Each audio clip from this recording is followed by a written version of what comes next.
welcome to episode 5 of the Catalyst Effect podcast. I'm Klaus, and with me, as always, is Crypto Hado and Missy. What is up, guys? How's your week been? Talk to me. Yeah, I am ecstatic right now. We're watching the price of XRP as we speak. And, hopefully we will stay up. I'm tired of going down to this market. It's been fucking terrible. That's what she said. Oh, Yeah, shit, I dude. gave him a layup on that one. That was a You that was set an it up. alley oop. You That was set an it up, alley yep. oop. Yeah, but like, man, like it's been quite a week. I've been struggling with my ankle.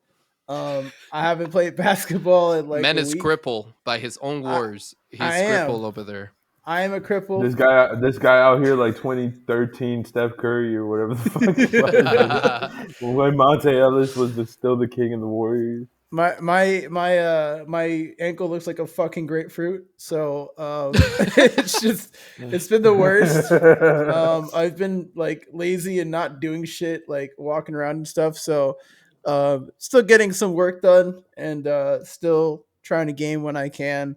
I haven't played Starfield in a minute either, and I'm having withdrawals. But last night we played a really fun game.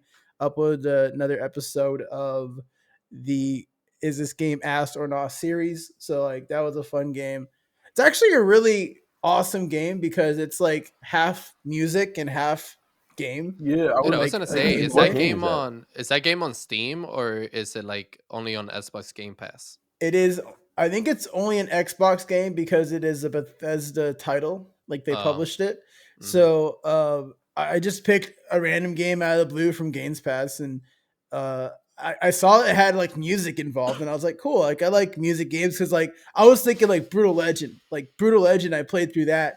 It was a really fun experience. Like heavy metal and stuff, Jack Black, Yeah. and it's not like to that level of like adventure, but it has like elements of like rhythm gaming involved with like an adventure game, and just the way that you move around in the game, and it's like all these things like pillars come out, and it's like Yeah. a fucking drum roll. Like it's just little shit like that. I'm just like, whoa, like that's I've never like played a game like this before. Yeah, the So attention to details that I saw from your video, at least, it seemed very cool. Like they put a lot of details into like what you're saying, like making sure like every little component in the game was like music related.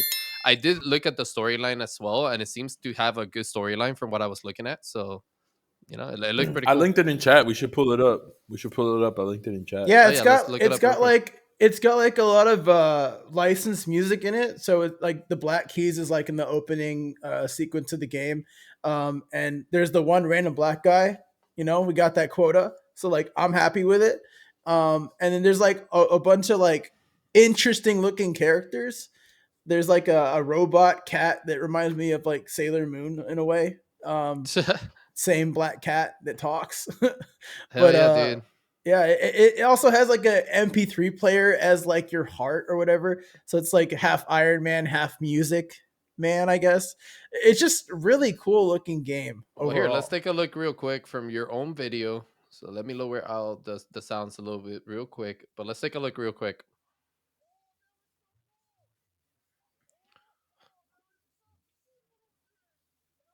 Your reaction, your reaction makes me want to play the game.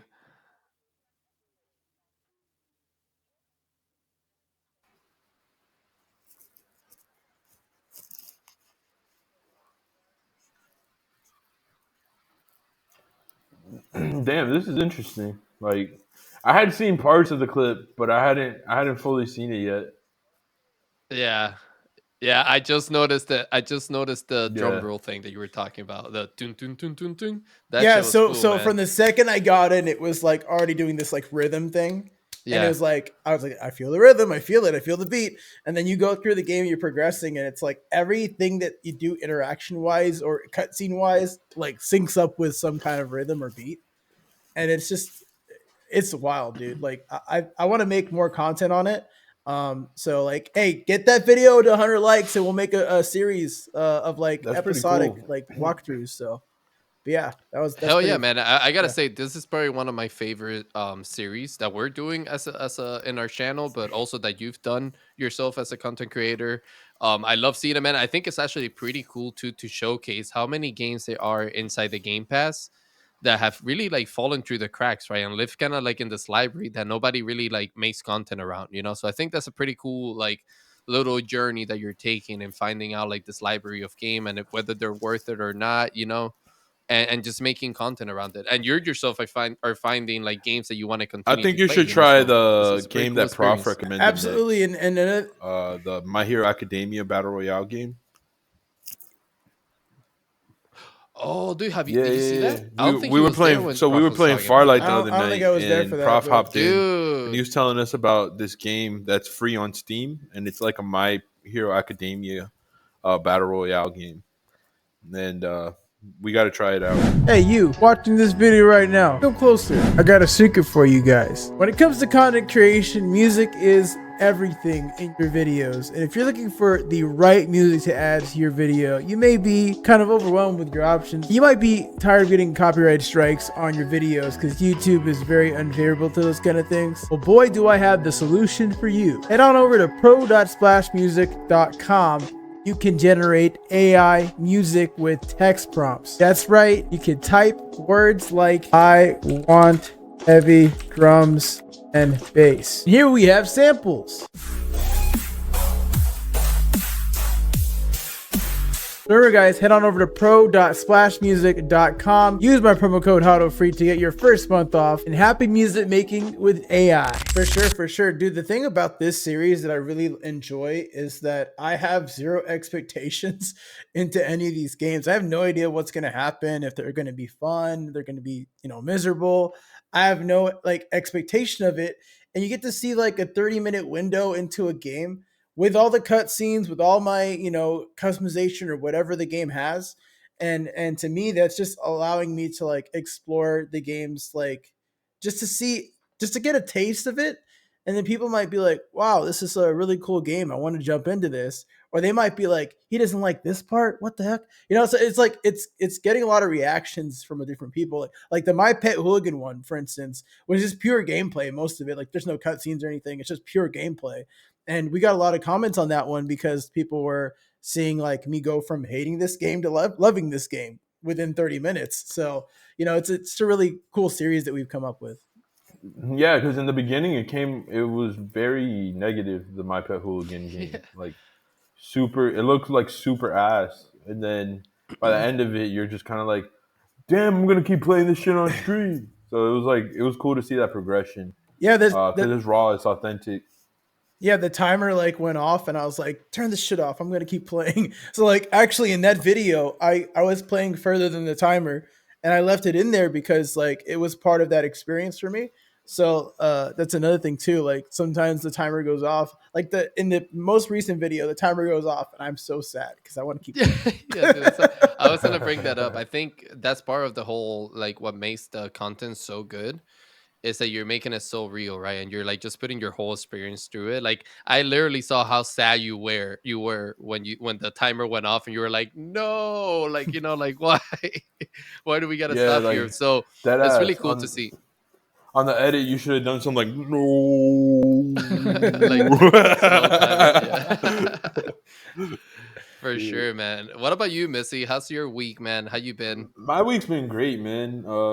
Working with Catalyst, I've been doing a lot of behind the scenes work lately. Trying to get all the stuff ready for the new website that we're going to be releasing with Catalyst. Not to give too much away, but creating those characters that we've been talking about and trying to bring like a Catalyst universe to life. Something that's heavily inspired by all the musical and cultural and anime influences that we all love, and it's honestly taken its own form. The thing I love about copying shit, because I'm gonna just call it for what it is, like when I try to do something creatively, I always copy something that I really like. And within the copy, like there's this saying that Yoji Yamamoto he's like a really big Japanese designer. One of his sayings is just copy everything because you find yourself at the end of the copy. And that's very big in my creative process where I don't go into something with the idea of being the most original, but through the process of taking all that pressure off of your shoulders and just being a fan of something and then incorporating it into what you do, you find yourself anyway. So a lot of the work I do does come out very original, but I had full intentions of just copying something else. So it's very like backwards, but it works for me. And then with No, I think that Paladins, that oh, makes go a ahead, lot go of ahead. sense, honestly. No, no, I was just gonna say that makes a lot of sense when you're thinking about it from a creative standpoint, right? Like, I feel like creatively, when it comes to like art in general, like a lot of things have been done already, and it's kind of like one of those things. It's like, why are you trying to reinvent the wheel, right? Just use like what's there for you, and then make something out of it that's your own.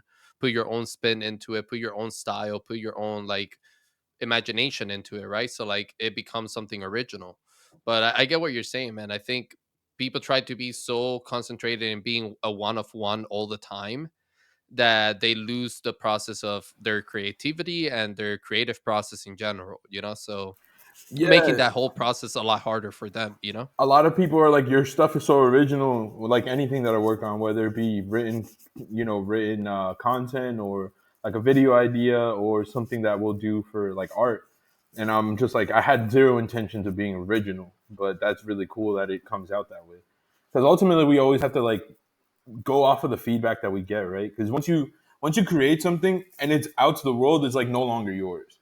Like once you send it into that Discord chat and you start getting feedback from people, like it's no longer yours. It now belongs to them. So it's really cool that I always get like a very original kind of reaction, even though that's never my intent. And with these characters and the art that we're doing, like I will divulge a little here. Very inspired by the Gorillas, and they're one of my favorite bands. Clouds and I were jamming out, and we were talking about like if we were to put together a animated style universe that would represent like our guild and what we all are about, not just the five founders, but the rest of the community. It feels like a very whimsical world, similar to something like Gorillas. I went with the intentions of basically just copying every single Gorillas member and making like our own version of it. But then along the line, something kind of changed, and it ended up coming out way cooler. And I can't wait to show everyone. And then on the yeah, so I'll let you go, and then I'll talk about the rest of my week. Well, I just Well, I want was to just gonna say add. I'm super hype as fuck for the characters, man. I've been getting obviously I get to see the behind the scenes and all that stuff, and I'm just freaking hyped to release them and put them out there because I think they're sick. But yeah. I just want to reiterate your point about like the copying, because like everything is kind of a copy when it comes to it. Like with like creative stuff, like everybody gets inspiration from somewhere. There is no like original take or original thing, right? Everyone gets inspired and makes their own take on it, right? And so like I remember when my homeboy Johnny was creating his art, whatever, he was trying to find his art style, and a lot of people compared his artwork to another artist, right? Because it reminded them of that art, and he had inspiration from that, but then he found his own little niche and style. And I think that's why people are saying your stuff is original. It's because like even though you are copying everything that you see, right, you're still finding your own style within that copy. And that's like kind of like what we do with Catalyst. Like we kind of found our own style in Web3 to like make our own content. Like I found like a video format that works for me, that lets me play all these games I want to play, right? But it's still like done in a way that people can share that experience, and it's like kind of kind of relatable in a way. And the same thing with what we're doing here with these characters. Like we're trying to find a way to fit them into the culture of Catalyst, and I think we're getting there. Like with I want to talk about the one I like, but um, like it's just like I see myself in these characters. Is what I'm trying to say, and like I see that style and culture that we've been trying to push for further in Catalyst. So like I'm really excited as well, Clouds. Yeah, and I think that's the whole point, right? The whole point is to represent ourselves through these characters, right? And it's not I guess I'm going to get a little bit more deep into it. We're not trying to showcase literally ourselves through these characters, right? Like we're not trying to make this character specifically look like us physically. It's more like representing our individuality, representing our individual like culture and interests and like our personality, like what we like to do, and relating that to the gaming culture that we're trying to build with Catalyst. But also, like we've always said from the beginning, right, like we don't want Catalyst to just be a gaming brand.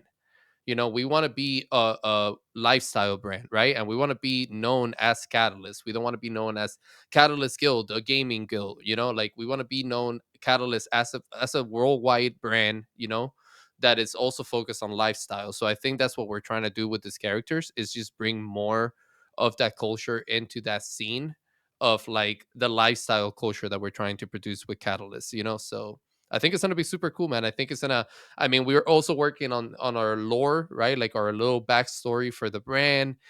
Everything came out to be like we're gonna talk about our mascots, which I don't think we've put out our mascots, right, Missy? I don't think we've talked about that yet. No, we haven't shown So them I'm yet going. at I'm all. giving you We guys a haven't lot of talked about alpha them. here, but it's just a lot of stuff that we've been working on the back scene, the back of the house type of thing. That the stuff that you guys don't get to see, you know, and kind of like where our focus has been for the past 4 months, right? Because that's what's crazy to me, man. We've been Yeah. doing this for 4 months, and I think we've accomplished a lot of things, you know, from building out relationships that are long lasting partnerships right now, you know, to doing cool events, to building out a whole community, to becoming an LLC.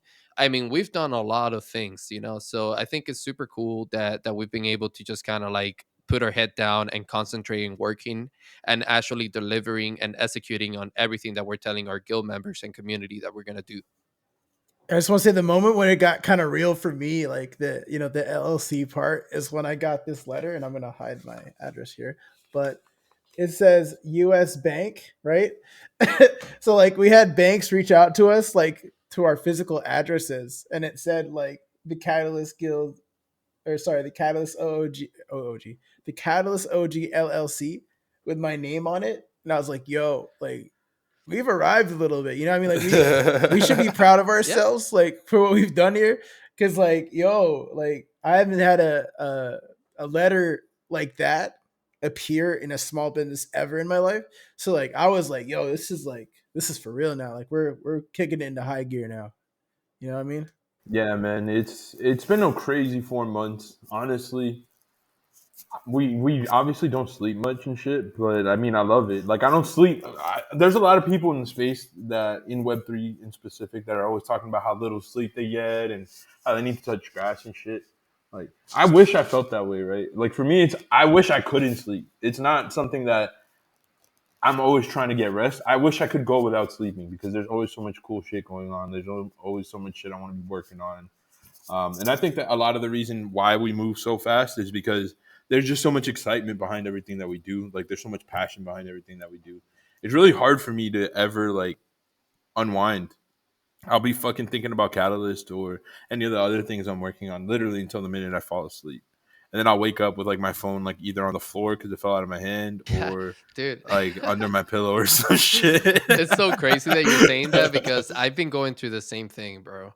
And like usually I always put like I'm very routine based, right? So like I have a routine that I follow almost every day. So I'm usually putting my phone on my nightstand, right? When I put it to charge or whatever. And the past like I would say the past month and a half, maybe 2 months, it's literally I've been finding it underneath my bed, like across the room, like for some reason I'm like, what the fuck is going on, dude? Am I like sleepwalking? Like I have no idea what's going on anymore. It's just it almost feels like we've always been like since we started this, it's been very go go go go go, you know. And Yeah. it's just been grinding season, man, and we haven't really stopped. And I love it. I personally love it because I'm super like, you know, I said from the very beginning I'm super passionate about this, you know. So once I have my passion in something, it's just the gears start turning, man, and Yeah. it's nonstop.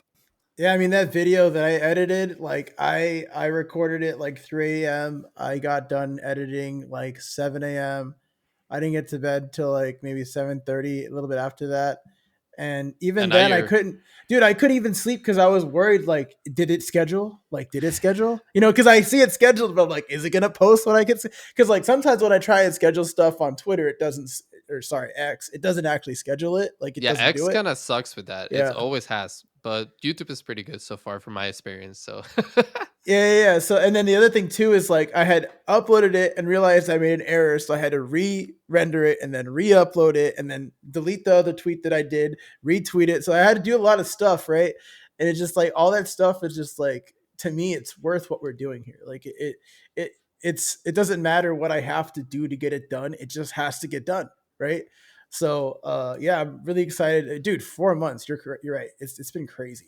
4 months, man. Yeah, it's crazy to say it out loud, man. I mean, we're outperforming NFT collections, bro. Without for the fucking treasury, Yeah, without all the without all the pre-baked community. Like as far as the type of stuff that we're trying to deliver to our founding team, like we have our own goals and we have things that we want to accomplish. So like in a lot of ways, we're delivering to ourselves, right? absolutely. And I think we are exactly the way that our community is in the sense that we're not people that came up with an idea and then tried to sell a product and then tried to find like a solution to make up to please a community. We're just like, yo, let's play games, and then oh, we should do this, and maybe we should try that, and then it's just the rest of the community is an extension of Yeah. that energy. So it just feels very authentic in No, the it sense that absolutely is like because I see myself in all the it community members we absolutely is have. because from the very beginning, we've, like you said, we haven't really made it our goal to like go out there and hunt for people or like try to onboard them into something, right? Like we're not trying to sell anybody on something. We've just been like, hey, like this is what we do. These are the vibes that we have. You're welcome to join us. We appreciate you. We want to like game with you. You know, we want to create content with you. Let's do it. And I think as a guild and as a community overall, one of the things we have as a team is that we actually listen to our members. You know, when we have meetings with them, when we have calls with them, we actually listen to what their ideas are, and we try our absolute hardest to make their ideas come to life and see what we can do to support them, you know. And I think that's something that a lot of people appreciate on the space in general. It's like a lot of the times you go to communities and yeah, they listen to you, but nobody is willing to really sit down with you and execute on those ideas, you know. Like it's like you have a community that listens to you, but not a lot of communities actually put the first step forward to say, okay, how do we move forward now to execute it? You know, what's the first step to get it started? Like, how can we work together? How can we do this? How can we help you to get it started? You know, like, and I think that's something we've done with the guild members that have approached us and with their ideas and want to work deeper with us, you know. So I think that's something that makes us really special too. Yeah, absolutely. It's been a whirlwind, and as some of these things that guild members have been suggesting to us start coming out, I think people are going to realize like the power of community that isn't bonded by floor prices or money. And not to Absolutely. and I don't mean this to belittle anyone that does those things. I mean this solely out of the idea that you're only in Catalyst because you want to be there. Like there's nothing that really brings you to it as far as a price or a token or wanting to see the value of something go up. I know that to be, I guess, authentic to Web3, some people feel that you need that. I think I would like to for us to experiment with different ways to do it, where we do feel like a Web3, community to a certain extent, because we've always said that we live in both worlds. But I think that we will experiment with as many ways as possible to make it creative and culturally relevant, and maybe pave a different way for people that want to build community but don't necessarily want to deal with things like floor prices or token holders or NFT holders. Like there's so much technology and there's so much things to be done in the space that it feels very one it feels very like tunnel vision, like you know the word I'm really looking for is like narrow minded. There we go. It feels very narrow minded to be like, hey, we can only release an NFT collection, or we can only release a token, or we can only create like something that has a financial incentive. I think that is important, but I think that our biggest contribution to the space will always be the fact that we're trying to find a way to do it in an alternative light. Hey guys, remember to elevate your audio game with Riverside.fm. Clear recordings for your podcast made easy. Click on the link in the description to get started now. Yeah, and I wanna throw this out there too. Like we are very passionate about our brand. Like we spend a lot of hours like away from family and our loved ones to do what we do, right? Like you look at brands like Nike, right? Like Phil Knight wanted a shoe that didn't give him discomfort when he would run. So like he built a better shoe, he built a bigger shoe, and he did it his way, right? We want a place in Web3 and in gaming in general that's opening doors to allow people to like execute content and like kind of work together and collaborate into a network that is open for everyone to join and participate as long as you have that passion to participate in it, that's what we're doing here, right? And so like I see us like continuing our passion, right? And that's going to propel us, to get to these different milestones and levels that we want to get to. Like we talked about earlier, we want to get to like 100 episode, and like, that's a huge milestone for us to have a 100 episode for a podcast. We want to keep building relationships and partnerships in this space. We're making that move right now. So Yeah, man, absolutely. And I think as long as we stay consistent and we enjoy what we're doing, and like Missy said, find a new way to do things more organically and more like, I don't know, when I think of like communities that have done what you were saying, Missy, right? Like where they do some type of like NFT sale or something that the whole community is there because they care about the floor price or the value that what they're holding brings, right? I think as long as you do it in a way where it actually brings value to the community members are holding that NFT or holding that token, that's okay to do, because you're actually like, to me, like those things become valuable when your community is going to hold them no matter what the price is, you know? Like when you're going to hold that NFT, no matter if it goes to zero or if it's like, like in freaking six digits, like it doesn't matter, like they're still going to hold it, they're still going to want to be a part of that community. So I think as long as you do it with that type of approach, it can be successful. Unfortunately, most of the communities that have done that approach, try to do that type of model, don't do it with that light, and they go with the wrong approach of just like trying to make profit or rug their community members or whatever the case may be. So it's just, I agree with you, I think it's just about finding new innovative way to bring the technology into our users. and I always thought that the technology that we're talking about would be some kind of ways to earn perks and like rewards, and not Experiences, so right? much, Like, yeah. right, and Yeah. not so much like be fixated on like owning that ability to have the perks and rewards. And I think like you could call it Gen 1 or Wave 1 or whatever NFTs kind of focused on that. But we're starting to see like even with the failure of the what was that league that failed instantly, Oh, the Creator OT League. Creator League. Creator League, yeah. Yeah. As soon as Efuse. Creator League came out, yeah, yeah, they had that where you buy like a $20 pass and you get all these perks that come with it, right? And it's like you don't trade the actual pass itself, you're not trading that. You're just earning perks by having access to that. And it's like, well, now we can airdrop you specifically because you have this perk, right? And it's all blockchain based. It's in the background. It's not in the foreground at all. But the technology allows you to like do things quicker and like skip steps that you would normally have to go through if you were in the traditional realm.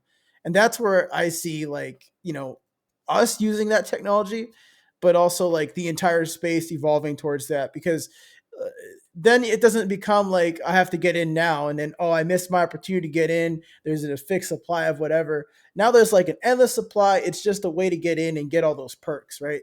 And that to me is the real value. It's not the actual value of trading the actual access. Absolutely. And that's why I got into the NFT space in the first place, is because I thought they were going to be heavily attached to experiences, right? I hold this asset, this digital asset, and that digital asset is going to open the doors to get more experiences or more like tangible items or whatever it was, right? Like I remember when I got into the space, the whole idea that people were selling was like using real estate, right? Like in forms of NFTs, right? Like basically constructing the contract, the sales contract for a physical property in the real world, right? Through NFTs. And I thought that was like the coolest way to use the technology because I was a real estate agent, I know what it takes to write contracts and go through the whole process. And I really do think that technologies like this can make that whole process a lot quicker and a lot easier for a seller and buyer, right?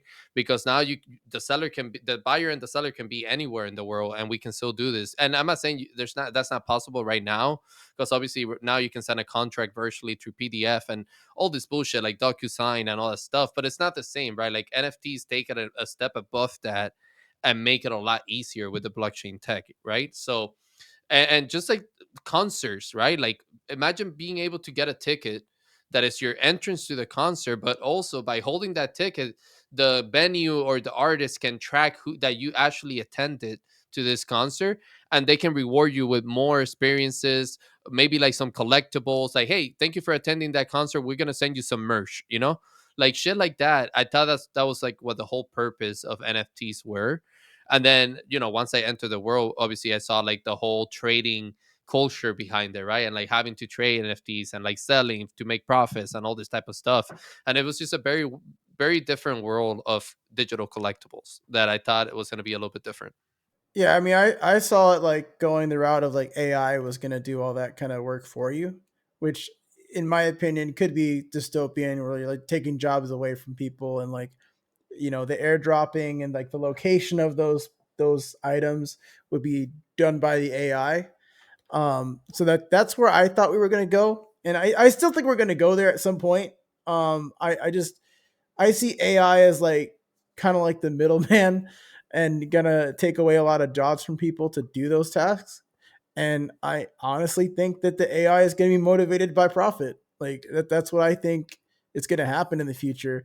But yeah, that we definitely are heading in the direction where we went from like the access is the value to the value is in actually having the NFT itself and not trading it. I think I see more soulbound coming in the future. See, I'm not crazy about the soulbound concept because I think there's if we're looking at the idea of ownership, and I even though I think the ownership idea at this point is kind of tired and a lot of people don't get excited by it based on conversations that I've had, even though I personally do believe in ownership. A lot of people that are going to sit there and evaluate a contract are going to argue me, and it's kind of understandable. Like, if a project does go to shit, does ownership even matter, right? I guess what bothers me when it comes to the soulbound stuff is I like the fact that things are tradable to a degree, in the sense that it's like, okay, if I want to exercise my value on this and commoditize it for myself and do what I need to do to, I guess, see a financial gain from that value, it should be an option. I guess that's kind of what turns me off about soulbound stuff. Um, and honestly, I kind of saw the way that the soulbound thing happened, and it felt like a big meme because it was suggested by Vitalik, right, or Vitalik, however you want to say it. And anyone that plays WoW would know that that's a WoW thing. It means to have the soulbound item in WoW meant you couldn't trade it, you couldn't do anything, and it was very frustrating sometimes in the game because you would have this item that you want to give your homie, and you couldn't because you couldn't fucking trade it, and you're sitting there with this worthless item now that you can't do anything with except sell it to the vendor and walk away. So, with that said, though, I do agree How that do you get, 1 second though, how do you get that item in you kill a boss and then WoW? and you kill the boss and then it drops and then it's a soulbound item and you're sitting there and let's say maybe you already have the item. So something that I would often do is I would either my three main characters are like paladin, mage, and rogue. Like those were the three ones that I played the most. And oftentimes I would always have to carry the homies or something like that, and sometimes the homies would carry me. So we would already have the item from that boss. So we're just like, okay, like it would be nice to be able to trade it to my friend. This is kind of fucking pointless because now I got this item, my friend didn't get the drop, and now I'm screwed. Let me ask you a question about then. So, because again, my point was like the access to, let's say, like let's use WoW for an example. The access to WoW itself, I think, should not be an NFT. What I I do agree. think should be NFTs is like the actual like items that you earn in Mhm. game, Yep, right? 100%. Those should be NFTs. They should have metadata on what they carry or whatever. They should have value based on player market and stuff like that. Yep. Which is why I think Microsoft bought Activision in the first place, was to turn WoW into a Web3 game. I fully agree, and I think that a lot of the player base would leave, but I don't. I think that WoW needs a reset anyways, right? It's been slowly dwindling down in numbers since 2012, like peak wrath. Um, Not even peak wrath. That was like going into Cataclysm. I'm pretty sure, but regardless, I think that WoW needs a hard reset anyways, and I think it would be a really good use case because it's not like Microsoft needs WoW's money. They make plenty of money on their own, and I think it would be like a really good use case to see if Web3 gaming is possible in an MMO. to some extent. And I think Microsoft is centralized enough that they would keep it from going crazy. Well, the reason why I make that leap in judgment is because of the leak that we had over the past week or so, where then Microsoft was, going to build a Web3 wallet on the Aptos blockchain. And you're talking about World of Warcraft, which is a Blizzard Yep. property, and Microsoft now owns Blizzard because they own Yep. Activision. So to me, all of these games that have some kind of economy, somewhat, can easily be transitioned into using the Aptos blockchain, which was also the same blockchain, coincidence, that Grand Saga was running on, right? So I'm just putting on my detective hat here. There's a lot of interesting parallels. You're Yeah. not wrong. Like I fully see your point.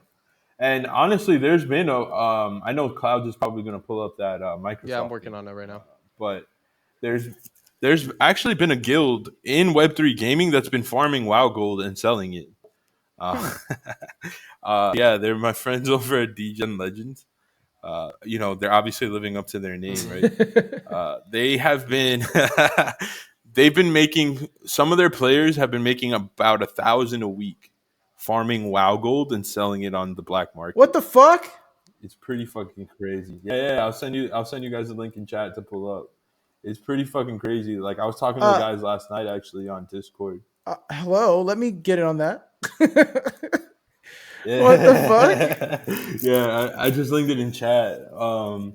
Pang Boy, he's a really big like MMO guy, and a lot of the guys from DGen Legends are like OG WoW like legends, like playing in the highest tiers of PvP and stuff like that. And they were telling me, bro, we've been farming fucking hardcore mode in WoW, and it's the number one play to earn game right now. That's What the crazy, hell? bro.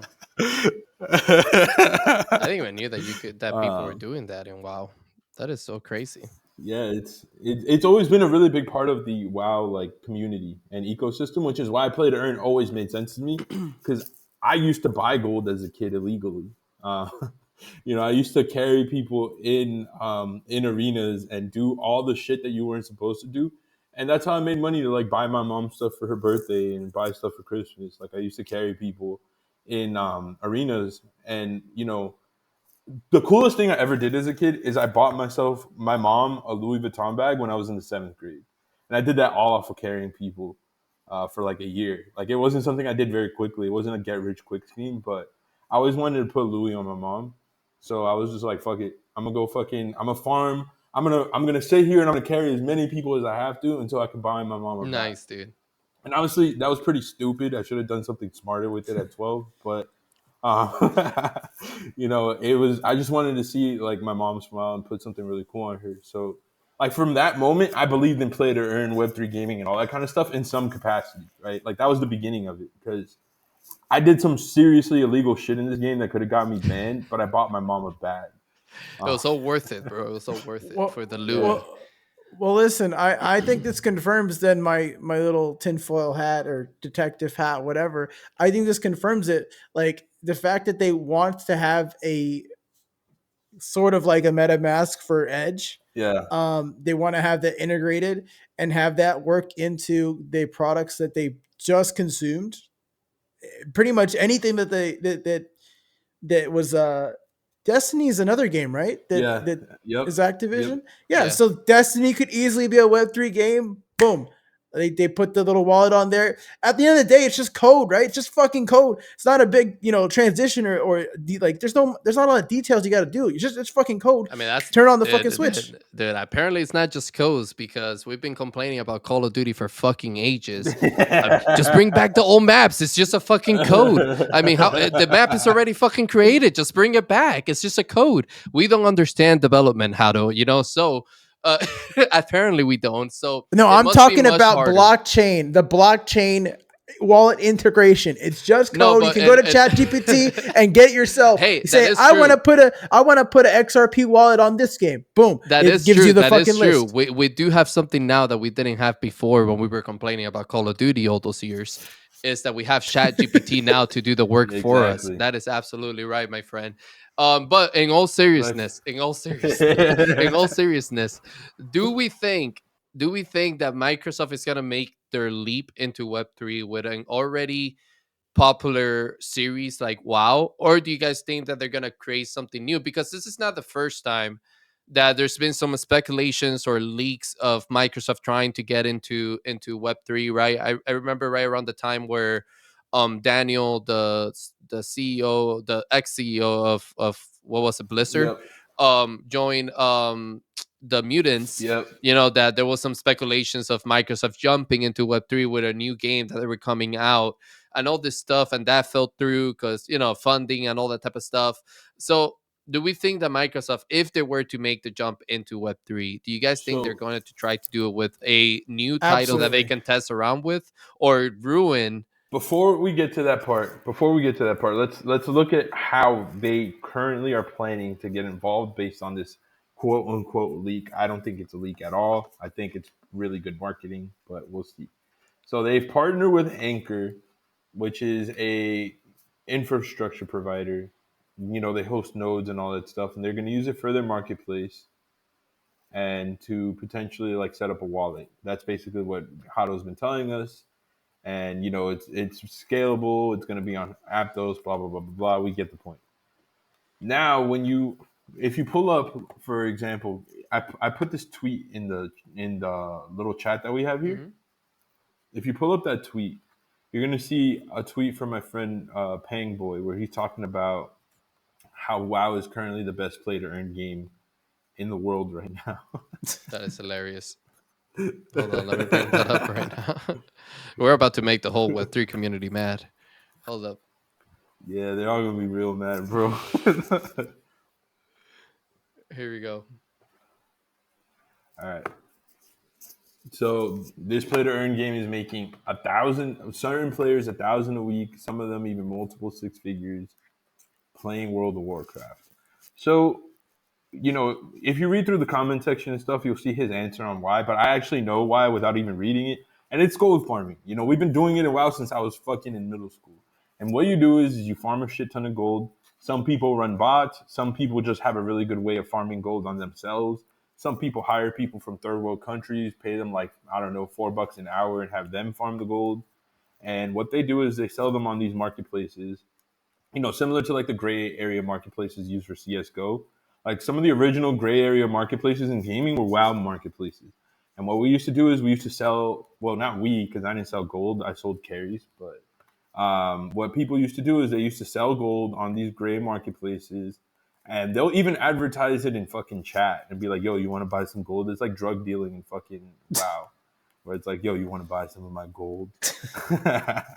And they have like different going rates. It's almost like an exchange, and you buy the gold or you sell the gold, and they get real money for it. So right now in hardcore mode, because everyone's so likely to die, because it's like Diablo, you die, your character's gone. So gold is much more valuable on hardcore mode than in like regular mode. So guys like Degen Legends and stuff like that, they're smart. They live up to their names. They do what they do best, and that's be Degens. So they look at game economies and they say, how can we exploit this? So they have a team of people that are willing to grind out games, and they will turn around and grind a fuck ton of gold and sell it on the secondary marketplace. In any game, whether it be WoW, whatever it is, Web3, they don't really discriminate. There's in my opinion, there's a certain art to knowing who and what you are and like living up to it, right? Uh, Not how we do things at Catalyst in any way, but you kind of have to applaud when you see innovation. Hey man, yeah, Uh, absolutely. But all I'm gonna say about this is that I've been getting judged by my Digency in CS:GO, and we have dudes out here straight up fucking mining goals in fucking World of Warcraft to make money, my guy. Like, get the fuck out of here, dude. I mean, the process is bro. it's a bit different than what you're doing, Nah, right? nah, man. Come on. But This is on another level, Mike, dude. This is on another fucking level. People are thinking about hardcore mode and shit. Like, come on, bro. look, So alls I'm saying is, I see so many fucking parallels from this to Grand Saga and how Grand Saga was wanting to be implemented. What if they just went back to WoW?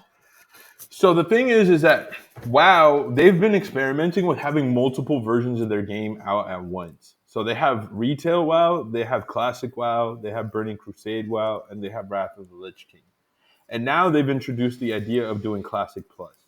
And for those of you that don't know about the WoW ecosystem, with each expansion, it had a new name. So the original World of Warcraft was a classic WoW. And then instead of releasing a new game like Call of Duty does every year, they just add an expansion pack that expands upon the current world. And that's no shitting on Call of Duty. I'm just trying to explain to people that don't know It's the WoW. ex girlfriend, bro. It's the ex girlfriend. So what WoW did is they've released a bunch of expansion packs. And players like me look at the newer expansion packs and say this shit is ass. We don't want to fucking play this. Bring back the old shit. So a lot of people used to make like a bunch of servers that would recreate the old experience, and it ended up becoming such a hit that WoW just had to release the old versions of the games themselves, similar to what RuneScape did. If anyone's familiar with like new RuneScape, old RuneScape, all that stuff. So, WoW has essentially now released about 3 expansions that are their own thing within the WoW ecosystem. So, it wouldn't surprise me if WoW made an experimental expansion separate from the main storyline or the main game line that experiments with Web3 or play to earn mechanics or anything like that. Because WoW has already kind of fixed its economy a little bit. The way they tried fixing the gold selling in WoW was by making it so that you can just buy it in game with real money. And there's still a gold selling market on the in the gray markets. People don't really give a shit because the gold farmers just sell it for cheaper than WoW now. Uh, I mean, but there's also like we've already like seen Web3 go into this new like model of like doing like what we talked about before, right? Like a light version versus like the Yeah. like basically like a Web2 version of the game and a Web3 version of the game within the same game, right? So it's not far fetched that WoW could do the same. I just think for the sake of that title to remain you know, in the legendary tier that it's always been, they need to make whatever adaptation they make of it. If they want to play with Web3, it needs to say not WoW anywhere. It can be related to World of Warcraft. You get me? Yeah. Because like even if the gameplay is similar, I'm saying like the title of the game cannot be related, in my opinion, because I do think that whole community is going to take that to heart and they're going to bash the shit out of it. Yeah, you're. I mean, I think you're I right because they are a bunch of dorks that are going to be upset about it. Like, just calling for what it is. Like, Asmongold from OTK is so anti Web3 that it just disgusting. Okay, I just want to throw this out there. Call of Duty Online was a Chinese-based game, shut down last or 2 years ago. They could easily open it back up, throw it into Web3. Just saying. Where do you come from with Chinese Call of Duty, bro? I remember that game. Because Web I remember that three game. in Asia is big. Web3 fixes this, right? Exactly. So they might turn it back on and be like, "Hey, we're turning back on Call of Duty with Web3." And then you have I honestly can see that the name work, just not in the West. Okay, the West is like blind with like, we want to buy our loot boxes, we want to get scans with $30 Valorant skins, but then they don't want to resell them, like for some reason, like stupid as fuck, right? But in Asia, they get the concept and they're first to market with these concepts, anyways. So what I see, and this is another tinfoil hat take, call me a crazy guy, but I think that World of Warcraft and Call of Duty Online could make a resurgence in the Asian market because they already love Web3 anyways. well, I mean, since we're talking about tinfoil hats, believe it or not, I believe it was earlier this year in January. WoW did shut down all their Chinese servers. Just saying. They shut down all their Chinese servers after 16 years of having them up. So, I mean, you might not be wrong, my guy. Like, I'm not even making this shit up. Google WoW Chinese servers and you'll see it. Like, they shut them down in January. The Chinese community was heartbroken. So, you might not be wrong. Honestly, like, that's actually pretty I'm crazy. wearing the wrong shirt. I need to put my Batman shirt on I because don't know I'm why the I found that so detective. I'm funny, dude. the world's greatest detective. Can't get by me. Watching you. I just picture a bunch of Chinese gamers super sad at the fact that Bro, they were devastated. They were like, shut down their server. there was a like a sending off party. They all would jump into the main city of whatever faction they Oh wait, I played, think I saw that. and They were Yeah. just waiting for the servers to shut down, and they were like crying and fucking. They were really upset. And then they're like, I can't believe, like, it was a big Web3 fixes this moment, because they were all like, I can't believe all the years, 16 years of progress that I made is gone.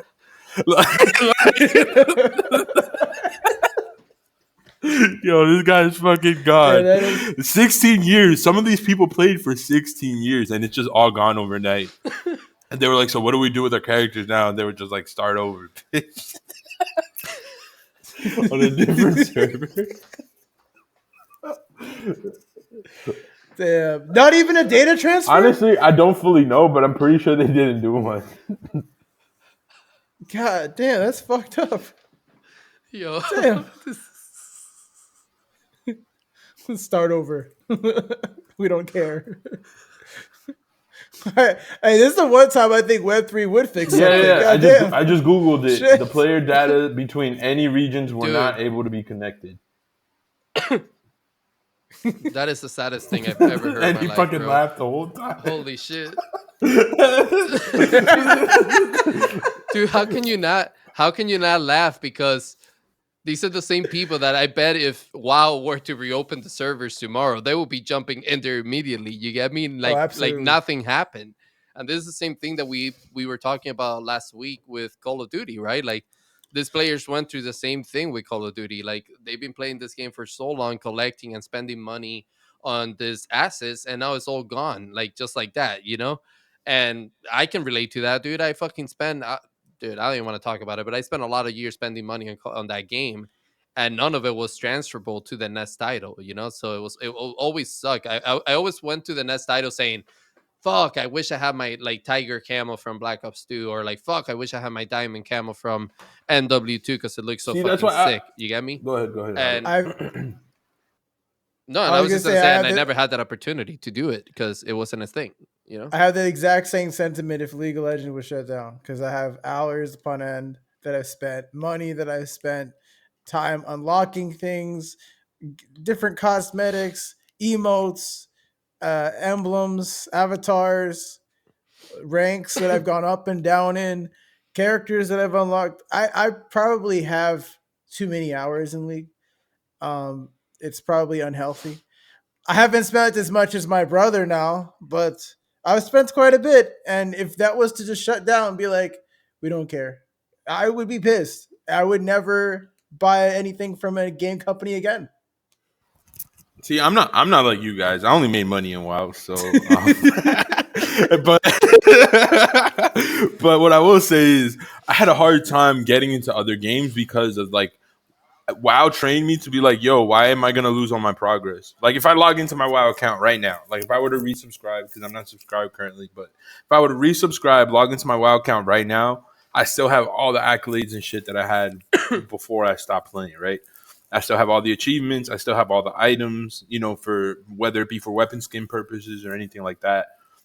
So for me, it was very difficult to start playing games like Call of Duty. I eventually made the leap when I was in high school, where I would start playing the first person shooters and playing. I always played 2K and shit, but I was always very hesitant to play those titles that came out every single year because it just felt like a tremendous waste of my time. Oh, 2K is the worst offender, bro. 2K is the worst Bro, offender. 2K has progressively fucking gotten worse since 2012. But I'm Yeah. talking about the money that like we're talking like if you pre-order the game, you might get some VC, which is the virtual currency. But like to unlock everything that they sell on that marketplace for like players that make their own My Player, that is the one game that we need trading in Web3. Facts. That's the one game. Like they have brand name Jordans and fucking jerseys. They've got each team like Spurs or Celtics, whatever. Like you can buy that in game. And then the other thing too, you want to boost your character? Give me some more money. So all the stuff in that game, that would need to be tradable. That would be the first thing that would Web3 would Yeah, actually fix it's insane for how sure. repetitive 2K gets, because we were making the joke the other day. I was playing 2K since it was 1K. Uh, fucking NBA 1998. Like that was my first basketball game, and then I played the Space Jam. They had Space Jam on PS1, and I played that. And then I started playing at 2K and 2K1, et cetera, et cetera, et cetera. And by the time I got to like, yeah, The yes, Allen sir. Iverson Yeah. cover? By the time I got to like 2K19, I was like, bro, I've been doing this shit for almost 2 decades. Why am I playing the same fucking game, progressively getting worse? Like this shit is ass. Like to this day, my It's the favorite roster one of my favorite updates. basketball games was NBA Live 2003. Like they really just had the vibes right on that one. And then out of the 2Ks, the first Jordan cover was fire. Like that game, all the mechanics were silky smooth. Like all the graphics, in my opinion, were probably better back then than the ones from today. Mizzy, you Oh didn't hell fuck yeah, with I did. NBA That Elite? shit was good. No, that shit was ass. What do you mean that was ass? Nah, bro. You're trolling me, bro. No. Okay, are you NBA, I guys- can't even say this shit with a straight face. I'm glad I'm not on camera. NBA Elite is the greatest basketball game of all time. Bro, have you seen the video of Hard 8 Times when he was playing with the he was playing with the Lakers against the Celtics? It was like the preview demo thing, and they had motherfucking Bro, Andrew NBA Bynum standing in the middle of the Elite court like had- this, and they passed the ball to him. NBA and he's about to do that. He said, "Yo, this nigga standing in NBA the court Elite like must have had some of Jesus." the best mechanics I've ever seen in a basketball game, my guy. I don't know what you're talking about right now. Bro, that game was straight ass, bro. The whole demo, nigga was standing in the middle like this. Oh, like shit. this. Yeah, I actually haven't played any of the 2K games. I think the only NBA games that I've played is that one game that used to be in the 360, which it was like street basketball. and you NBA used to, Street Volume fucking 2. like basically breakdance as you were playing. Yeah. That was the only basketball game I've ever played in my life. I don't play sports game; it's not my thing. But yeah, Nah, bro, like, you guys sound don't like let how super to into Fool it. you, NBA Elite was top Yo. tier. I don't Dude, even know what that game looks like. Dude, that Hard 8 video time, Hard 8 Times video was so viral. It blew up so much. Yeah, They it was canceled the pretty game bad. because It of was that pretty video fucking alone. bad. They canceled the game. It didn't leave the demo state. It never went retail. It's like, and we're done. yeah, they got Man, they I was got about to have a roasted. bunch of They fools got fucking barbecued, looking bro. up NBA Elite, thinking it was Damn, a good bro. game too, bro. Why fucking why you gotta do me like that? No, you guys can look up. It's Hard 8 Times on YouTube. He probably has the video still up. It is a fucking classic. Every time I watch that video, I can't breathe. I die laughing. It's a Yeah, that's classic. hilarious. Well, listen, moving forward with another Web 2 company that's making the leap into Web 3, we got Zynga Oh my god, you got coming in with Sugar Town. How are you guys feeling about that? That What? looks like the worst imitation of Geometry Bro, Dash weren't version those of guys Pokemon. funded for like Hello Bread? What is this? Yeah. Yeah, these Wait, are the really? creator. They're the creators of Farmville, right? Or no? They Yeah, they bro, were I gotta funded look to up the put number, that dog but I shit know they out. were funded pretty well. And Well, let me bring it up so that people know what Hado's talking about, because right now we're just getting Hado saying that it looks like dog shit, basically. I let me mean, pull look, it up. you guys be the judge. DYOR. Do your own research.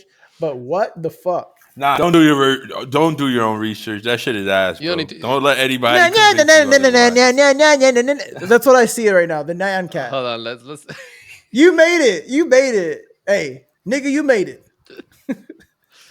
What is this? Nyan This- Cat. No. Hold on. This is the loading screen, right? Where's the game? This is the loading screen. Come on. This is not the game. This is the game, bro. This. So this bro. is like a stress Zynga, test, right? Like, this is Zynga, not gonna be Sugar Town. Zynga was purchased for $12 billion. Zynga was purchased for 12 billion with a B, ladies and gentlemen, with a with a B. B. With This a is B. I'm a 12. This is I'm for gonna post 12. this Jonah tweet. So if this is wrong, I blame Jonah. So don't, because I'm just gonna base myself off of the fact that I'm hoping he did his research. But I posted this Jonah tweet for us to pull up because here he says that Zynga was bought for $12 billion. So obviously this is Twitter, and Jonah isn't like a reporter of any kind. So hopefully he did his research. But I'm gonna go off of that guy's shit, and I mean, because Jonah I'm too usually lazy to look puts, for it yeah, myself. Jonah usually puts up stuff that he's done research on. So I wouldn't be Yeah, surprised they if were he purchased actually for did some $12 billion, and what I saw was just I could. Damien and I were playing around with making fucking like reskin games about 6 months ago, like off of GitHub repos, and that shit looked like what I just saw Zynga put out, bro. Like we made a Mario clone just for shits and giggles. Can I be honest? This game, if you want to call it that, looks like a video that Matt Wolf did on where he used Chat GPT to help him build a game in HTML. It looks exactly like this. It's a side scrolling. Like the only thing that's different is there's like a rainbow animation and then there's like deviations of the blocks, right? But other than that, this looked like they might have used Chat GPT to make this. Dude, I don't know how the fuck people get excited about stuff like this. Like, how can you sit there Now let's and put type up and be like, "Yo, I'm so fucking hyped to play this game." I'm like, bro, I thought we were really past that level of Paid gaming, promotion. Yeah, but like, come on, let's dude. let's pull up the video again. Let's pull up the Yeah, video again. because Let's at go some back. Let's point, let's hit the back button. like, Let if me you, let me go in on this shit real quick. Let's bring that bro, bitch because back. if you're Let's taking go. paid promotion, bro, like, my dude, like, I mean, I'm happy you count the bag and all that shit, but come on, bro. This shit is looking. Let's pull the video up one more time. Thank you, Clouds. I'm sorry I'm being annoying, but look at this shit. What is this? Wait, I What didn't in even the notice fuck you're is like this, some type of raccoon shit. Like, what is that? bro? This is what happens when you ask NFT people what they want to see in fucking games. This is dog shit. This is just dog I want shit. my PFP to Hey, be come on, this is a pitiful, cube with a rainbow behind it, and I want to jump around with my PFP eating shit. That's what this looks like. bro. This is the meme equivalent of your mom, like, oh, I want Web3 gaming, and mom said I got Web3 gaming at home. Like, what the fuck is this? Yo, this is god awful. This shit makes Dookie Dash look like fucking, I don't even know, a Final Fantasy game.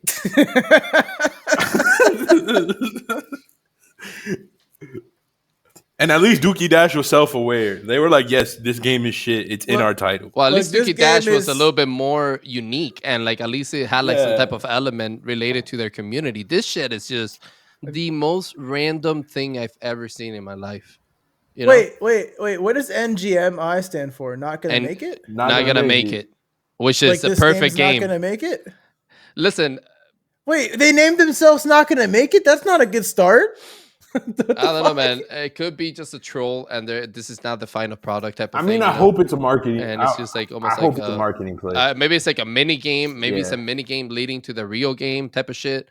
But regardless, you can put this shit out and expect people to react with like, "This is gonna be a great product. This is gonna be awesome." All, Yeah, You know, yeah. all Put I'm this saying next is- to shrapnel. Yeah, like exactly. all- like what the.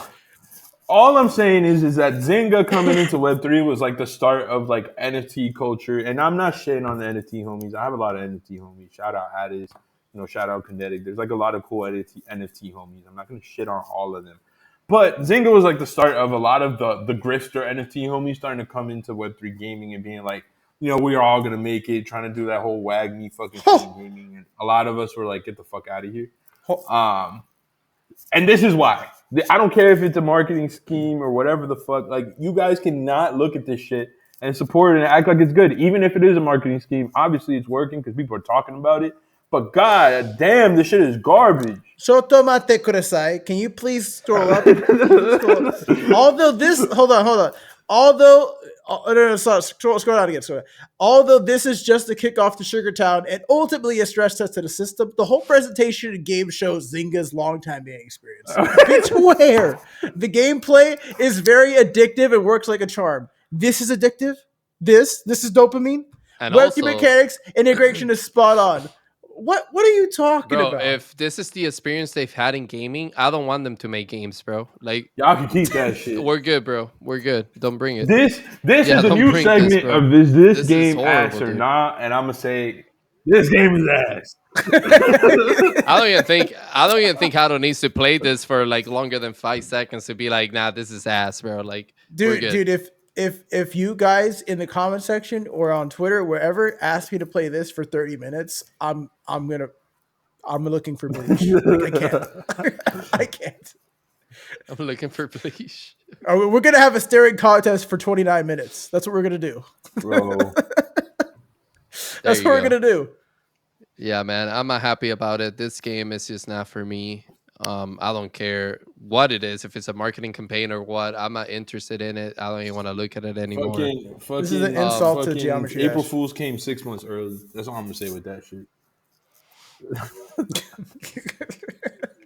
That's how it feels. Seriously, dude. It feels like they're trolling at this point. Like, I don't know, bro. And also to be a gamer and say that you play this game and you're feeling addicted to it and that you can't stop playing it, bro. Come on. Don't recommend me any Yeah, more games. That's all exactly. I'm gonna say for I that don't want to person. play Like, the bro, games you're recommending, dude. hell Like, no, nope. never. You are whoever. I'm gonna look up whoever said this game was good, and I'm permanently banning them from Catalyst Discord. So I'm out of here. I'm leaving. Get the fuck out. It was Huddle the whole time. He had a ghost account just recommending bad games. No, I just wanted the clip. Yo, you sure you could do all that movement with your leg? Yeah, right. I didn't go very far. That looked really suspicious there, man. It sounds like you've been faking it now. I don't know. Oh shit! Well, listen, on other That game was news, so bad it healed Haru's leg. he was able to walk again, bro. That's funny as fuck. this game is so bad. I went to sleep, woke up, got married, got divorced. My leg still doesn't hurt anymore. Yeah, I cured cancer. Like all these fucking things you could do. Hado went through a whole life just because of how bad the game was. That's just crazy. Oh man! But listen, he wanted to get away from the computer that bad. All right, I'm gonna stop talking. My bad. It's like I can't look any longer. Work, like, damn it. No, but in other news, Epic Games firing basically like 16% of their staff. Man, that is fucking wild. When you think about a company like, What? yeah, like 900 people getting fired, bro. Like when you think of a company like Epic Games, like, I don't know, bro. The first thing that comes into my mind is like, these people are loaded with money. You know, like they're freaking making so much money just with Fortnite alone, right? And then to see a news like that, they're like freaking letting go of like 900 people. That shit is crazy to me, bro. Well, Bro, there's some nuts. there's some smoke there, and where there's smoke, there's fire. Look, they've been fighting a legal battle with Apple. Who's gonna pay those fees? The employees that got fired. That's unfortunately who's gonna pay those fees. Also, yo, that's fucked up. Also, sorry, dark humor. Also, another thing you got to consider is they are pushing heavy into that Unreal 5. They're integrating with AI. You know, that costs a lot of money too for that R&D. Even if the stock price goes up for the Unreal Engine and all that shit, you know, they are the company that does that as well. So there's a lot of costs that they had to reevaluate. And, you know, AI is going to come for everyone's job. I keep saying this to people. People don't believe me, but it's like, it's not going to be like every single job. It's going to be like divisions that can be shrinked down to size where one person can oversee, or maybe a small team can oversee what the AI is doing and like report day to day and all that stuff. At some point, though, they're going to make it better to walk those people out of those positions, and they're going to be even smaller and smaller. So what we're having is a trickling down effect of the technology getting better, the humans becoming less efficient and useful in the company's eyes, and it is a really sad situation to see that many people leave. But here's the good side of it. Those people can then go into their own game companies, make their own gaming experiences, and, you know, become leaders in that way. So hopefully you can turn a silver lining around and get some of those guys into Web3 and make real games. I'm gonna just, forgive me for what I'm about to say, but I'm gonna just say this is what happens when you guys are always posting about your work day on TikTok. and showing that you eating cereal bars for half of the True. fucking day, this is what happens. This is why you don't share your True. lifestyle. We all know most people slap dicks for half of their work day, but you don't need to be Based. posting that shit on TikTok. Based. Like that, the same thing happened with the Google employees. No offense to them, and I hope they've all found employment and they're all doing well. But you looked up Google employee on TikTok, that should look like a resort. So I mean, what do you expect? The budget is obviously not being used wisely. I don't think this is a bad thing on Epic Gaming. As far as it's horrible for humanity, it's horrible for the workforce. But does this mean they're unprofitable? Or they're just becoming more efficient. Is what it really comes down to. Yeah, I think what Hado said makes a lot of sense, right? It's like all these companies are learning that AI can take a lot of the workload from their and at a lot more friendly budget, right? Like it will cost a lot less to put a couple of robots AI softwares in there taking care of the workload than it is to take care of like a whole division of people, right? Like 900 people versus I don't know, two AI softwares that can take care of the workload. That's a big difference. I think that that's a valid point. I also think this is stuff that is standard to the industry, right? Like this happens in big companies like this all the time, right? Where they do layoffs and they get rid of divisions just because it's like a budget cut, and they found out that they could implement that budget in some other division that's going to generate more revenue or something like that. And it's not a good thing. It's not a humane thing to do, but it is business, and it is what it is at the end of the day. And I think what we can take from this is what Missy said: stop fucking making TikToks about your work, like your work date. Like don't put that shit on, bro. If people want to find you on social, they will. You know, You so guys say that. You guys say that, and I agree with you. But here's the problem. Even that is getting replaced by AI. You guys heard of little Michaela? She's a 19-year-old robot living in LA. She's a completely Bro, fictional little character. Michaela's but been that's around for fine. years. She's been But That's she around for has fine. years. brand deals. She You has a know, movie coming out. She breaks up with her boyfriend all the time. She posts little TikTok stuff. So even that's being But yeah. who's replaced. who's making the Trust me, money there? bro. The person that created little When I Michaela, right? Like the person that Exactly. get exactly. That's what I'm saying. Like people are doing yeah those yeah AI generated content creators, but the Yeah. company you work for is not going to give a shit about that. All they see is that you're spending your time somewhere else yeah. other than putting the work for their company. No, You no, no. know? What I'm saying is even the people. Little Michaela's been around since 2017 or so, and I could tell you because one of the brands I worked with used Little Michaela. That girl pumps them numbers, bro. Like she does make Yeah. sales. There is a certain novelty that people are like obsessed with the idea of this character that doesn't exist. It's crazy. So you're and absolutely and to correct. add to what I was saying, why I bring up little Michaela, it's like even you posting as your leisure that doesn't benefit the company at all, they already have that covered. So even if they wanted someone to be that influencer role, be like, oh, here's my day, this is what I do in my office. They already have that happening with AI and graphics, 3D graphics stuff. So like that's already something that's like slowly like VTubers, right? Everyone wants to do VTuber of some sort. That's the next step. Make the VTuber an Yep. AI. That's the next step. Yeah, I agree with Facts. you Facts. I 100%, mean, man. I'm gonna be an AI Yeah, soon. I'm yeah. sure. Missy's gonna go full AI, guys. You're gonna see a weird AI thing come up on the Yeah. I'm. podcast. We're all gonna eventually Yep. he's gonna transfer into our screen somehow and take over me and Hado, and we're gonna become AI, and Exactly. everything's gonna be fucked.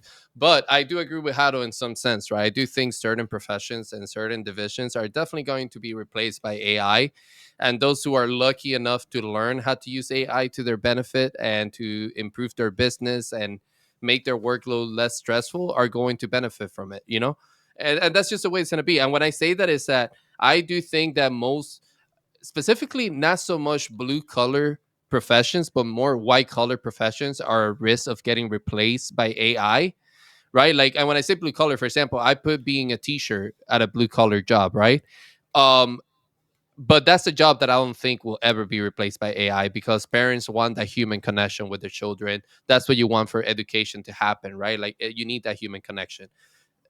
You shake your head no, but absolutely, a lot of learning comes from human experiences rather than from textbook related shit. Yeah, But what if the humans learned the last fucking 10 years? Instagram, TikTok, like what are we learning nowadays? But one more thing about wait, what AI, do you real mean? quick. Oh, like what I'm saying is like, what have humans learned in the last 10 years? No, Like, absolutely true. Yeah, it's just like TikTok. It's a fucking influencer shit, basically. Like yeah. how to be a YouTuber or whatever. But the last thing I'll say about AI, on this topic is that Microsoft fired their ethics division for AI in research development in that department. They fired the ethics part of the AI research development. They let them go. So understand when I say this, like it's Yeah, they coming, did. They bro. did do Like that. AI, they don't I want remember any when that shit happened. limitations. They want to get all the research done with no ethics department. So you better be learning some kind of AI, like anything, to help your business and brand. Well, that's what I was going with that. For independent business Yeah, you owners, better you learn need how to to. You learn how better to learn use how to AI. talk to the You know, technology. like You if better you're learn how that to work person, with the if you're the technology. videographers, if you're the photographers, if you're the like any creative outlet basically, or any independent work type of thing where you're an independent contractor, start learning how to use AI and use it to your advantage, you know? And Absolutely.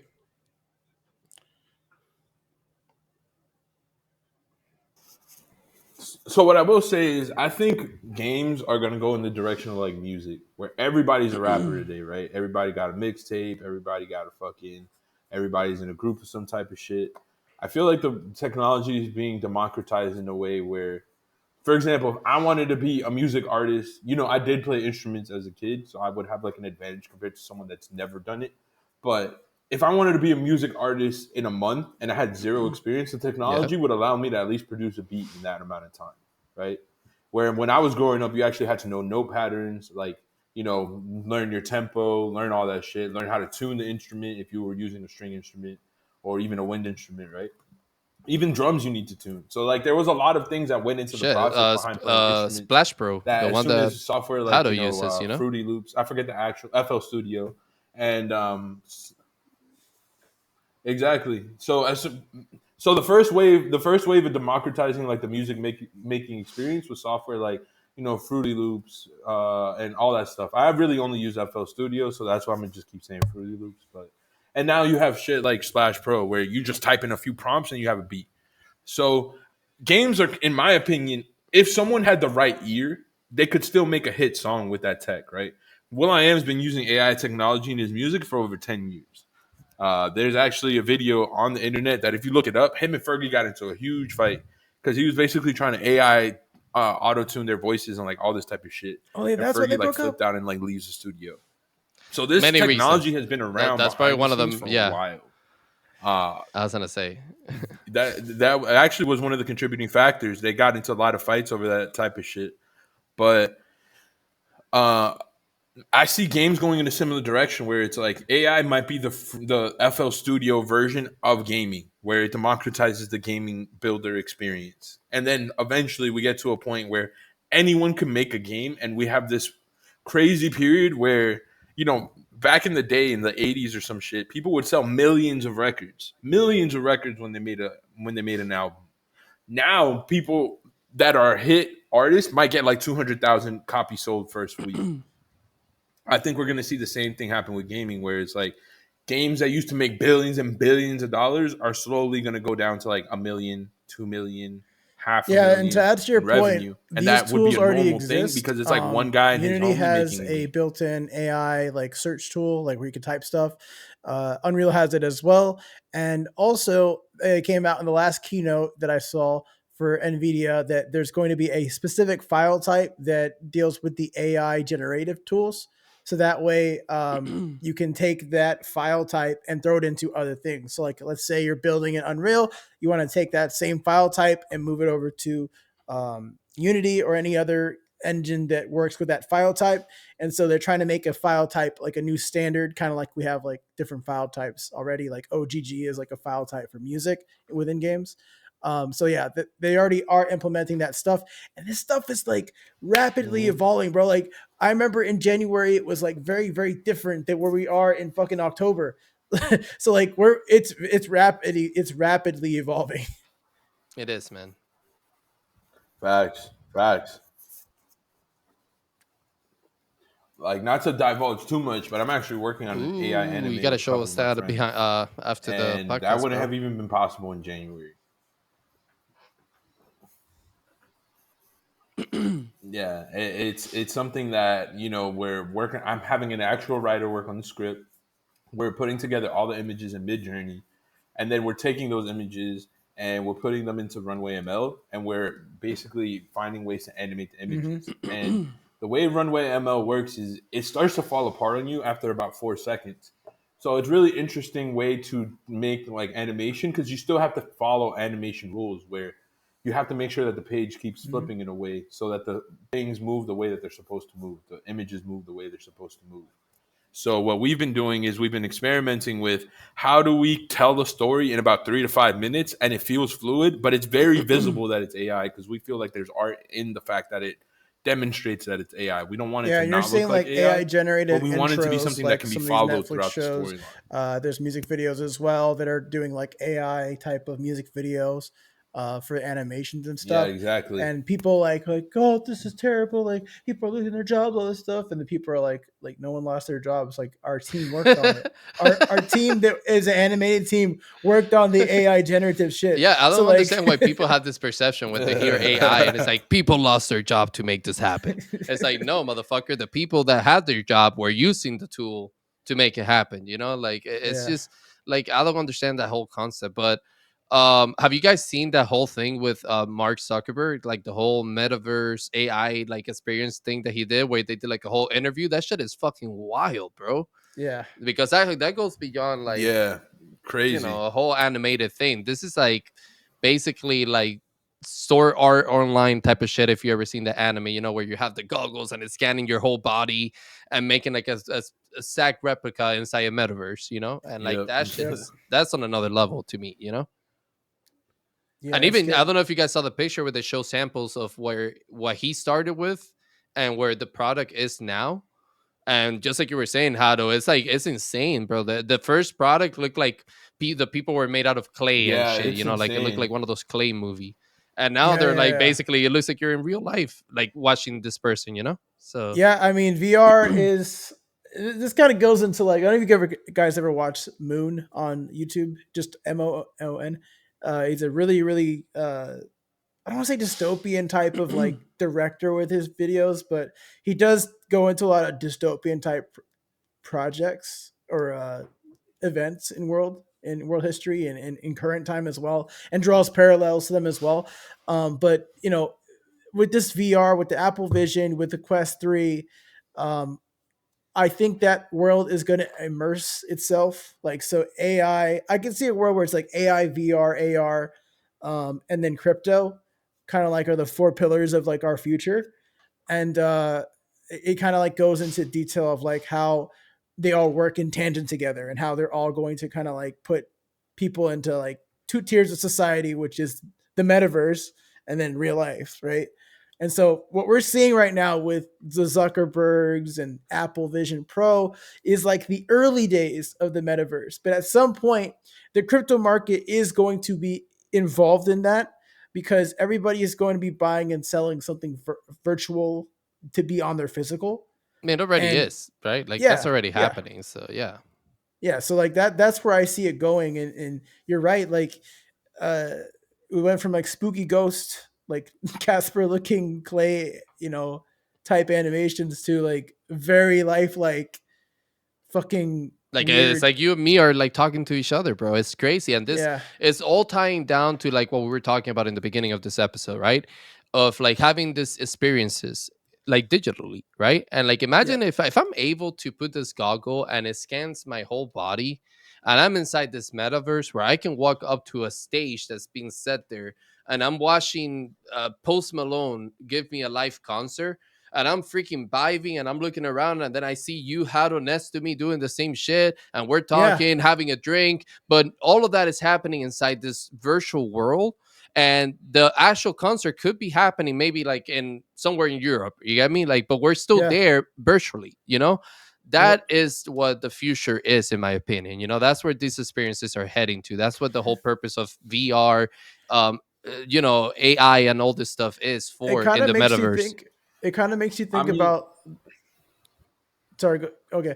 It kind of makes you think about like I what mean, happened in losing a, 2020. I'm not gonna say go what ahead, because go ahead. YouTube likes to hack you for that, but it kind of makes you think of like you were conditioned to stay home and Yeah. not go Uh-huh. outside, and now if there's an experience to give you that experience outside within your own home for about a little under $1,000, and you have enough money to do that, would you go outside again?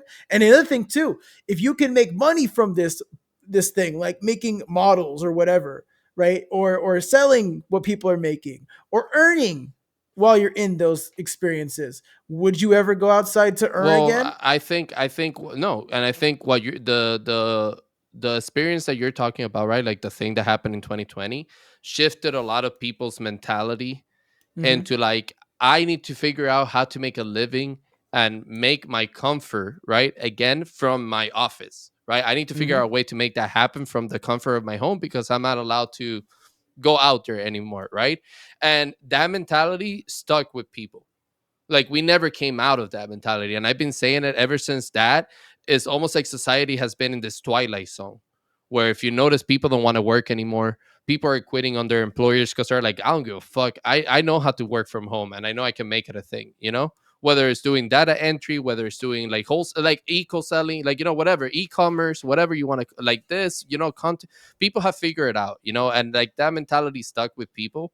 And I feel like you're saying, how to, like, this goes much more than just providing experiences, right? Like if I can be and say, when I put this goggles on and I go into the metaverse, I'm able to be a successful DJ because the people that I feel in my community fuck with my music and they're willing to pay tickets to come see me live virtually. Fuck being a DJ outside. I'm not gonna go to a club till midnight and like till 3 in the morning to DJ a bunch of drunk people. I'm gonna do that shit from my bed, and I'm gonna be having a blast with my community that I've been building. That are willing to pay whatever amount to come see me live. And that's what that can promote as well, is that comfortability that you're talking about, of people not wanting to, like, why am I sticking to the traditional method of making a living when I can do it through this? And they're also gravitating to that experience because of, like you said, they're willing to pay whatever because they also don't want to go to the real world as well. I'm Go ahead, Yeah. Nizzy. I mean, to interject here, I actually helped teach a class about 7 days ago in the metaverse for a business class for my friend Juan.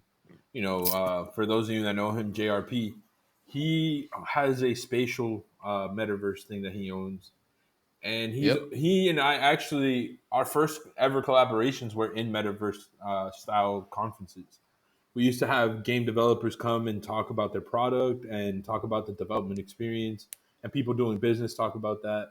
So last week, JRP actually invited me as a guest speaker for his event. I'm not in this particular screenshot, but I was just looking for a picture real quick. And we were able to put the images on the screen. We were able to, demonstrate what we wanted to teach the class. I was able to share my experiences in Web3 and Web3 gaming, and just prior experiences before I got into the space, and educate a lot of people on how to network, how to move properly within the space. And I'll tell you, it's a lot more real when you're actually standing around in the metaverse. Like I didn't have the goggles on or any of that shit, but standing in front of all those people inside of a metaverse actually made me more nervous than how I would feel like on a Twitter space.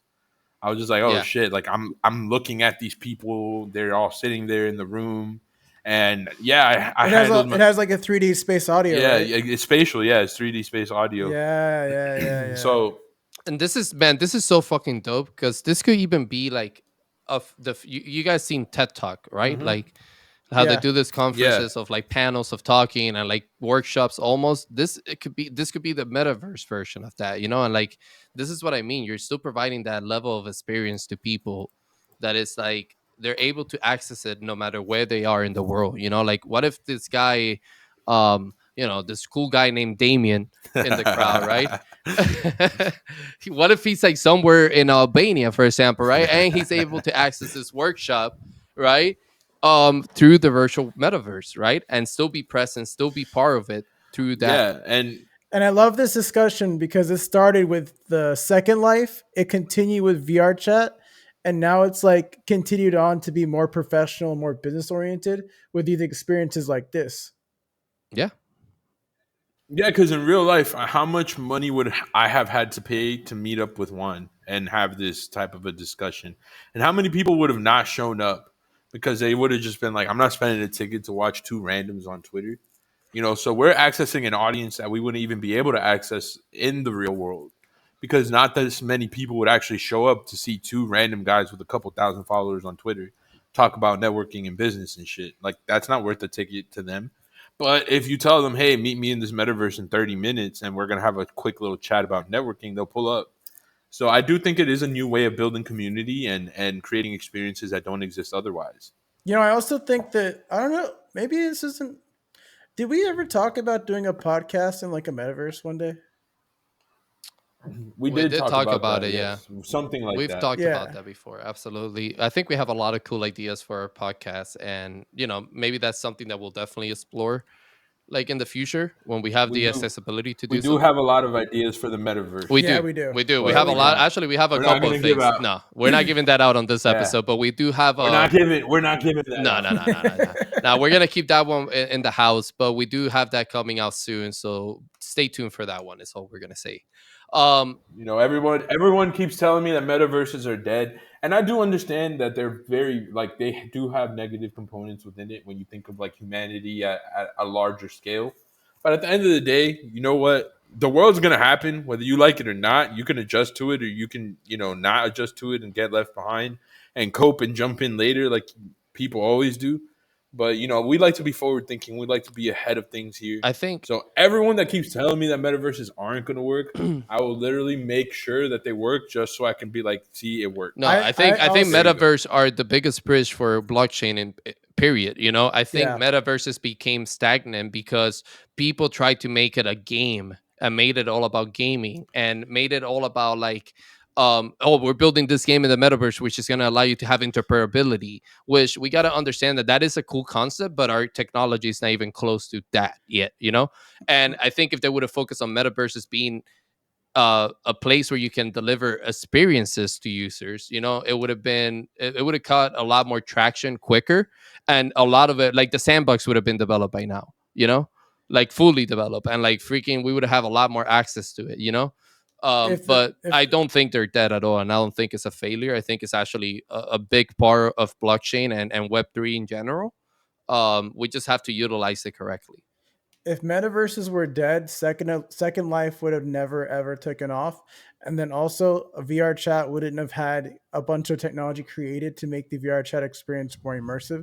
So there's no way that these metaverses are dead. I The feel most problem people that is are saying that they're dead is people that have other side and they're waiting for other side to come out, and they're just like, it's dead if other side's not coming out. You know, like I'm I like, dude, think okay. I think people are saying it's dead because Facebook, sorry, Meta failed in their original project, but I never thought that they would ever quit. And just because their metaverse faded away into nothingness doesn't mean that there weren't other metaverses that were already established in other Mhm. forms. So like when people think of the term metaverse, they need to understand that it's not solely about crypto. It's like what Clouds is saying. It's about the experience that's provided in the metaverse and how those experiences transform time. And at some point there will be some kind of like crypto integration because that's just inevitable. Ultimately, when something's cool enough, you're going to try to experience it wherever it is. It doesn't matter. People fucking, what's Burning Man is in the middle of the fucking desert. People go there every year anyways, right? Like I know recently they had like an outbreak or some sickness shit, so maybe Burning Man is going to be dead from now on. But if people were willing to fly across the world to go to Burning Man, they're going to try to experience something with a headset on, or even if it's just looking at it through their computer screen or some sort of projector with augmented reality. They're going to want to experience something that they have FOMO for. Yep. I just don't think I think we have too many speculators and we don't have enough people that are sitting here saying, this is a really cool space. How do I make it work for me? Right. Or how do I build a community that would want to experiment with something like this? Exactly. And that's something I learned. And that's something I learned from Juan, where, I used to, when we started working together on Web3GG, when I first got into the space, I would tell him, bro, let's just do a Twitter space. We get more discoverability. And he would tell me, but you can't experience it the way that you would experience it inside of a metaverse. The idea of having a developer open up, a page on the projector in the back of the room and show you their development process or show you something about their game, you can never experience that on a Twitter space to this level of interaction. It's true. And now that I've spent more time in the space and I've realized how mundane Twitter spaces and things like that are, he's absolutely correct. It's something that If you can find the right community that's interested in a certain type of experience and you find a way to turn that into a metaverse experience, it's going to pick up. Yeah, Very man. I good mean, point. no, I agree 100%. And this is a completely different like vibe than a Twitter space, right? Like this is more like engaging and interactive, right? Especially if you could do something where you do a panel like this and then you do like an open floor type of thing and people can network with one another inside the metaverse and talk to one another, like, And hey, that's like now I'm exactly gonna what he go talk to does. this guy that's been sitting across the stage, and see what he's working on or like what he's all about, and that creates a completely different effect that is not possible in spaces, right? And yeah, spaces open like their floor to let people come on stage and chill whatever they have going on, but it's not the same. It's not like a face-to-face interaction like this panel provides you with, right? So I think it's a pretty cool idea, and I think Juan is super innovative with what he does, so I wouldn't be surprised if he's using this to his advantage. He did do the open floor thing, and it was really interesting to see. I ended up in a conversation with a couple of people, and it was interesting to see everyone break out. And then, as people walked around the rooms and walked around the conversations, seeing how in a social setting, even in real life, everyone ended up going towards the one conversation they wanted to hear the most. So, the conversations that I was having with one or two people, all of a sudden like three or four people ended up showing up, another like two or three people ended up pulling up, and then it was just me and these two guys having this conversation, and then there's like another like five, six, seven people around us listening into the conversation. But then you look across the room and there's still like two people having an intimate conversation on the other side, not to say Yeah. intimate in that kind of way, but you know what I mean, like just between the two of them, a No, private conversation. So it was really interesting to see the same stuff that would happen in real life well, I mean, happening Dude, networking but is in the networking, metaverse. and that's just how it works, right? Like I've been to plenty of conferences like this when I was in real estate, and that's exactly what happens, right? Like people group up and then they walk around for a little bit until they find the topic that they're interested in and they want to know more about.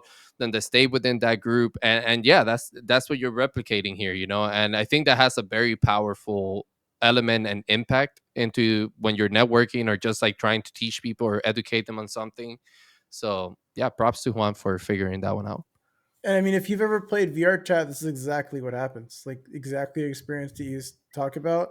People walk up, listen to conversation, and like only two people are talking, but there's like a group of like avatars just huddle around each other, And then and there's people like start two people are randomly talking. twerking on you, and then it gets Yeah. weird. And you're like, what the fuck, man? I'm here to talk about real estate, but I don't know what the fuck is going on. This weird cat person is grinding on me. The fuck? No, but old jokes. I think VR chat is great. But no, listen, guys. I think if you can take something away from this. Oh, whoa. Kobe. Who is that? It's Kobe. What the fuck just happened, bro? What? We've been Bro, mugged. what just happened? Yeah, you're the owner. Kick Kobe out. I don't Hold know. on, bro. I'm trying to figure it out. You're not able to kick Kobe. Kobe said, I'm unkickable. Yo. Nobody can touch me. Holy shit. That was What scary was as fuck, bro. that? Oh my God. All right. Well, Hado's going to have some fun with the edits. Anyways, let's, Nah, we should leave that shit. let's We do should. not leave that shit. It's literally like a Oh fucking fuck. screech when he joined. It was like, I was like, what the fuck? All right. Yep. All right, guys. Well, if you can take anything away from this podcast, I think is to figure out how to use AI tools to your advantage. All right. Use them to make your work or your craft even better. I've been guilty of, I mean, I've been using ChatGPT like a motherfucker, dude. I don't know about you guys, but I use it a lot for a lot of things. I create a base with it. I even do story. Ever since Haddle told me that you can do storyboards with it, I've been using it just for that, dude. And it's great. So learn how to use AI, learn how to use it properly to make your craft even better. But yeah, this has been episode 5 of the fuck, I fucked up. Damn. Ugh. Hado, you're gonna have to do this. I'm not gonna do it again. Do the outro for us, bro. I fucked up. Okay. Well, before we do an outro, closing thoughts, Clouds, on today's podcast. Uh, Okay, closing thoughts, Mizzy. Closing thoughts. I'll Well, get my closing thoughts I after would this. like to say that Zynga's ass. If you think that's an actual game, I severely don't trust your fucking opinion on anything ever in the world of humanity ever again. That's just how I feel about it. Shit. Use AI. It's a strong opinion there. Use AI tech to your advantage. Absolutely. Stop fighting the obvious. It's gonna happen. There's nothing we can really do about it. So you might as well be ahead of the wave. Same thing with metaverses. Be ahead of the wave there. Don't cope. Everybody faded Bitcoin until they stop fading Bitcoin. Everybody's gonna fade metaverses and AI until they stop fading metaverses and AI. And ultimately, look for inspiration when you do things, but find a way to make them your own in the process. Catalyst was basically built on that. We always look at references that we really fuck with, and we find ways to make them our own. But we don't make that the center of the attention. It just happens naturally because we're all cool and we have our own taste and shit. So it just kind of pans out that way. And ultimately, it's been a great time talking to my co-hosts here, Hado and Clouds. And this is the end of episode 5. People, peace. Peace. Later. I guess I don't get closing thoughts. We should do that and then put you say, I guess I don't get closing thoughts, and then you give your closing thoughts. My closing thoughts are Rec League is not a real fighting game.